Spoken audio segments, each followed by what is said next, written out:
Hello and welcome. My name is Carsten Lützen. I'm a Scrum Master and Agile Coach. Some time ago I shared one of the birthday presents that I got from my wife, and now I just want to elaborate a bit on how I will use it.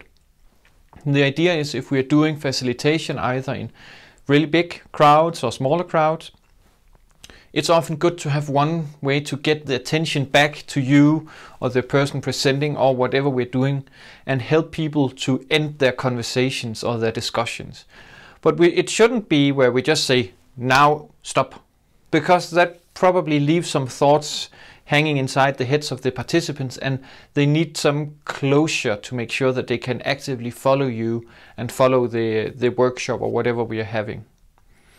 And one of the best things I've seen working so far is using something like, it can be this or prayer bowls or whatever.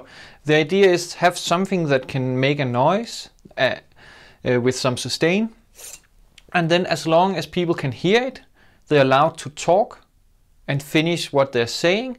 And when they cannot hear it anymore, then they need to stop the conversations, because that gives them some time to round off, end the discussions. This one, for instance, is quite simple. You just tap it like this, and that makes a high pitch note. And then as long as people can hear it, they're allowed to talk. And for instance, with something like this, it will make the tone for quite some time.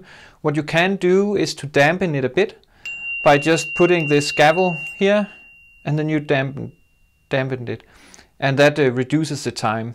And you can play around with it. And of course, if people are done talking before, then you can just continue anyway. And that is how I use this. I'm really curious, how are you making these interrupts into discussions in plenum sessions?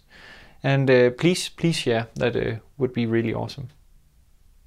And then if you have comments, questions, ideas and feedback, please share. That would be quite cool. And then have a nice day.